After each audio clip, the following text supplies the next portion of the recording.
नमस्कार, मैं हूं आकिब जावेद और आप देख रहे हैं द बॉस न्यूज़। मैं सिमरी बख्तियारपुर नगर परिषद में मौजूद हूं और हमारे साथ विकास कुमार विक्की जी है जो नगर परिषद उपाध्यक्ष प्रतिनिधि है।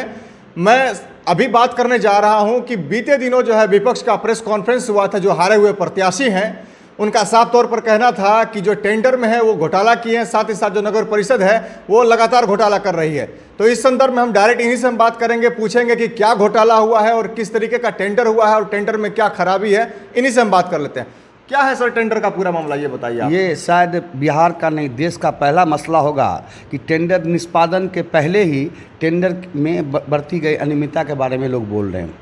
एनआईटी की शर्तें जो तय की गई हैं विभागीय मार्गदर्शन के अनुसार, और एनआईटी की शर्त को नगर परिषद सिमरी बख्तियारपुर के अस्थायी समिति का अनुमोदन प्राप्त है। और अगर किन्हीं को आपत्ति है इस एनआईटी पे तो उनके लिए लोकतांत्रिक प्रक्रिया का हिस्सा है कि वो न्यायालय की शरण ले सकते हैं। लेकिन चूंकि ये मसला इससे जुड़ा नहीं है, ये मसला जुड़ा हुआ है भाजपा नेता रितेश रंजन और पूर्व अध्यक्ष मुजाहिर अख्तर के बेटे के नाम से एक कंपनी बनी है जो सफाई के टेंडर लेने के लिए कई नगर निकायों का दौरा कर चुकी है।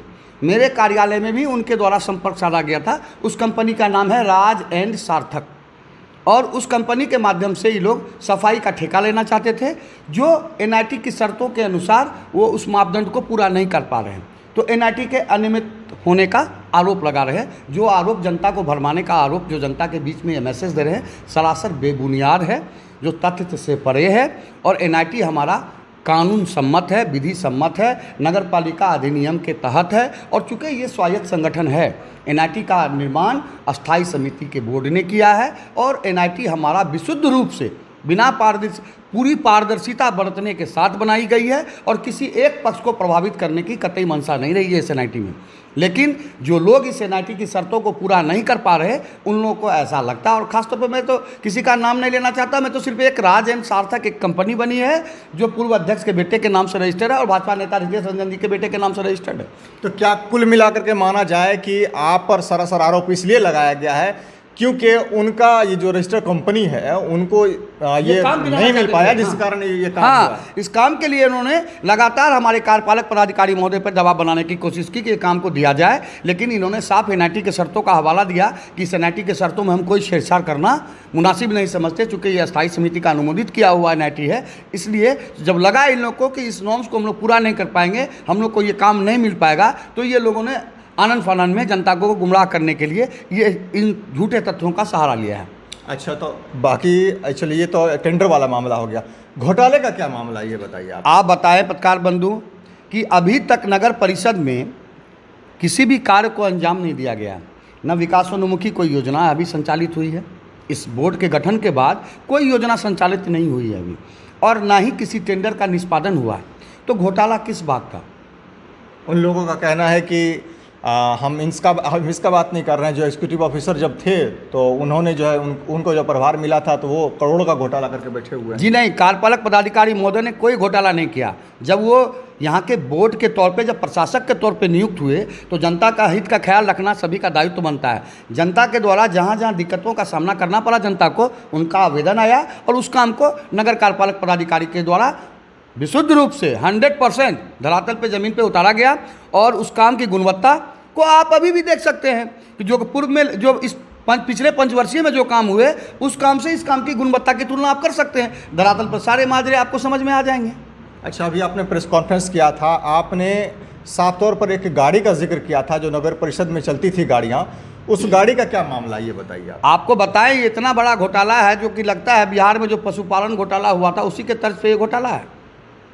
अध्यक्ष महोदय ने अपने जो पुराने जो पिछले टेन्योर के जो अध्यक्ष महोदया थी रोशन आरा जी, इन्होंने अपने देवर के नाम से, अपने बहनोई के नाम से और अपने कई एक रिश्तेदारों के नाम से बिना टैक्सी नंबर के गाड़ी को, बिना गाड़ी चले हुए को, अच्छा क्या कहिए लाखों में कहिए आप करोड़ों में कहिए भुगतान अवैध रूप से किया गया, जिसकी संचिका भी कार्यालय से नाराज है। और कार्यालय कर्मी को निश्चित रूप से दबाव में डरा करके धमका करके वो सारी संचिकाएं अध्यक्ष महोदया के द्वारा अपने आवास पर रखी गई हैं। चूँकि उस संचिका के खुलने के बाद इनके अनियमितता का घोटाला निकल के बाहर आता। लेकिन मेरे द्वारा सूचना एवं अधिकार के माध्यम से जो सूचना मांगी गई है कार्यालय से, उस सूचना की कॉपी मैं आप लोग को सर्कुलेट कर रहा हूं। आप देखिए उसमें जुबैर आलम कौन है, आफ्ताब आलम कौन है और जो है शाहिद इकबाल कौन है। सारा एक ही वार्ड का लोग कैसे हो जाएगा भाई? गाड़ी सभी एक ही वार्ड में गाड़ी हैं, उसके लिए कोई निविदा नहीं निकाली गई, उसके लिए कोई कानूनी प्रक्रिया नहीं अपनाई गई, ऐसे ही काम दे दिया गया क्योंकि उनके नज़दीकी रिश्तेदार का था। जबकि अध्यक्ष के लिए प्रधान सचिव महोदय का स्पष्ट मनाही है नगर पालिका अधिनियम के तहत कि अध्यक्ष के लिए कोई गाड़ी नहीं हो सकती। अध्यक्ष महोदया के लिए भी गाड़ी रख करके, उस झूठा गाड़ी रख करके, बिना नाम का गाड़ी रख करके उसके नाम पर भी अवैध निकासी 50 लाख रुपया की गई है। तो अब इसके लिए आप लोग क्या करना चाहेंगे बताइए? मैं मीडिया के माध्यम से वरीय पदाधिकारियों के पास इस बात को संज्ञान लेने के लिए आग्रह करता, और अगर ये विधि सम्मत अगर है, ये आरोप अगर लगता है गैरकानूनी तरीके से रुपया निकाला गया, तो सभी संबंधितों के ऊपर उचित कानूनी कार्रवाई हो। नहीं होने की स्थिति में हम लोग कोर्ट की शरण लेंगे, और जो घोटाला हुआ है, जो जनता का लूटा गया है पैसा, उनकी हकमारी हुई है, इसके लिए हम लोग निश्चित रूप से न्यायालय का दरवाज़ा खटखटाएंगे। क्या कोई ऐसा कानून है जो अध्यक्ष उपाध्यक्ष जो है सरकारी गाड़ी का इस्तेमाल करे? सरकारी गाड़ी का इस्तेमाल जो नगर कार्यपालक पदाधिकारी महोदय के लिए गाड़ी होता है, विषम परिस्थिति में उस गाड़ी का इस्तेमाल नगर अध्यक्षा या नगर उपाध्यक्ष कर सकते हैं। लेकिन चूंकि नगर उपाध्यक्ष और अध्यक्ष को अभी गाड़ी है, तो हम लोग अपनी गाड़ी का इस्तेमाल करते हैं, हम लोग कार्यालय की गाड़ी का इस्तेमाल नहीं करते। लेकिन विभागीय मार्गदर्शन ऐसा नहीं है कि अध्यक्ष या उपाध्यक्ष अपने लिए स्वतंत्र गाड़ी रख के उसका भाड़ा उठावे, ऐसा कोई प्रावधान नहीं है। कहीं ना कहीं ये लूट का मामला है, निश्चित रूप से ये सरकारी राशि के गबन का मामला है, और बड़ा मामला है कि अपने नज़दीकी रिश्तेदारों को ये लाभ दिया गया है। जबकि नगर पालिका अधिनियम ये कहता है कि आप अगर मजबूत पद पे बैठे हुए हैं, ओहदे पे बैठे हुए हैं, तो आपके किसी खास सदस्यों को, परिवार के खास रिश्तेदारों को ये सरकारी लाभ किसी सूरत में नहीं दिया जा सकता। अगर दिया गया है तो ये राशि वापस होनी चाहिए, और वापस नहीं होने की स्थिति में इन लोग के ऊपर उचित कानूनी कार्रवाई होनी चाहिए। एक मामला और भी है, जो पूर्व में जो है अध्यक्ष रहा करते थे जी, उनका एक घर बन रहा है, और वो घर 2020 से शायद कुछ विवादित टाइप का है, उसका क्या मामला टोटली? जी, मैं बताऊं, उसके लिए एक आरटीआई एक्टिविस्ट हैं अनिल गुप्ता जी। 2021 में ही उनके द्वारा एक आवेदन आया था, और उस आवेदन के आलोक में अनुमंडला पदाधिकारी महोदय के द्वारा नगर कार्यपालक पदाधिकारी को आदेशित किया गया था कि इसकी जांच करके पत्र के माध्यम से, मौखिक नहीं, पत्र के माध्यम से इसकी जांच करके आप जांच रिपोर्ट तत्काल भेजें और उचित कानूनी कार्रवाई करें। क्योंकि उस आवेदन में ये लिखा हुआ था कि ये ज़मीन बिहार सरकार की है, और ये ज़मीन जो है इस पे बिना नक्शा अनुमोदित कराए हुए नगर पंचायत से, बिहार सरकार के ज़मीन पर अध्यक्ष जो घर बना लिया। निश्चित रूप से उस ज़मीन के चरित्र के लिए नगर कार्यपालक पदाधिकारी के द्वारा अंचलाधिकारी महोदय को भी लिखा गया है। चूँकि ये अपने पद को दुरुपयोग किया, इन्होंने पद के इस्तेमाल करके नगर कार्यपालक पदाधिकारी को ऐसे पत्राचार के लिए बाधित किया था। क्योंकि अब उनका कार्यकाल रहा नहीं, नए अध्यक्ष और नए उपाध्यक्ष का चुनाव जनता ने तय कर दिया है। हम लोगों ने अपने कार्यकालय में सभी संचिकाओं को देखा, और ये संचिका में ये चिट्ठी मिली, तो इस पर हम लोगों को कानूनी कार्रवाई करने के लिए कहा अपने कार्यपालक पदाधिकारी महोदय को। ऐसी मौखिक आदेश के बाद, नगर अध्यक्षा के मौखिक आदेश के बाद, जो कार्यपालक पदाधिकारी इस बात के लिए अंचलाधिकारी से पत्राचार किए हैं इस ज़मीन के चरित्र के बारे में। लेकिन चरित्र तो दूसरी बात हो गई।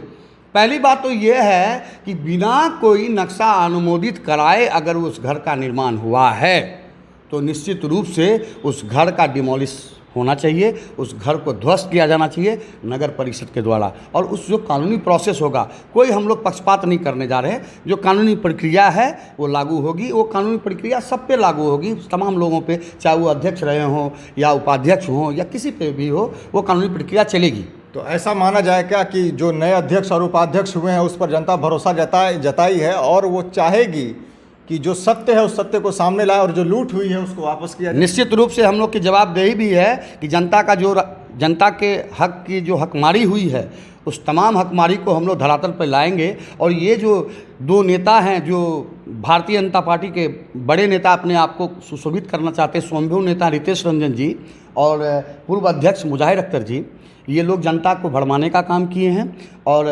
इलेक्शन जो बीता है उसमें भी कई एक दफ़े सांप्रदायिक सौहार्द को बिगाड़ने का इनके द्वारा कोशिश किया गया है।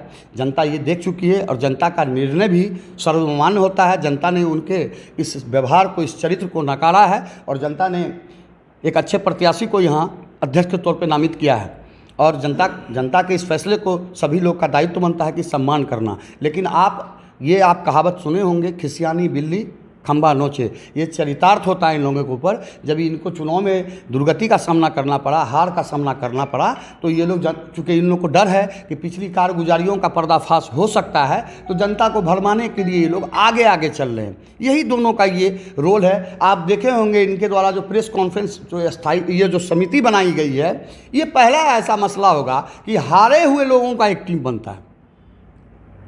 ये शायद अपने तरह का इकलौता मामला है।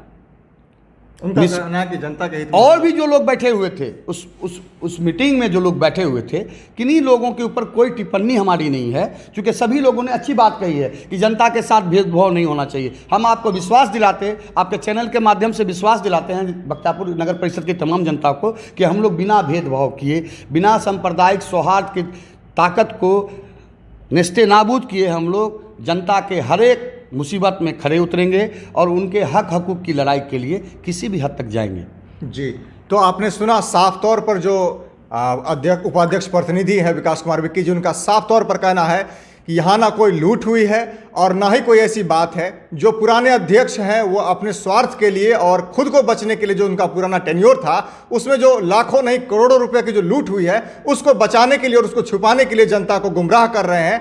ऐसे लोगों से बचने की ज़रूरत है और जो भी जनता की समस्या है वो सीधा करके यहाँ बोले और जनता ने जो हमें विश्वास दिया है उस विश्वास पर खरा उतरने का हम काम करेंगे। ऐसे ही खबरों को देखने के लिए आप बने रहे हमारे साथ और देखते रहें द बॉस न्यूज़। चैनल को सब्सक्राइब नहीं किया, चैनल को सब्सक्राइब कर लें। धन्यवाद।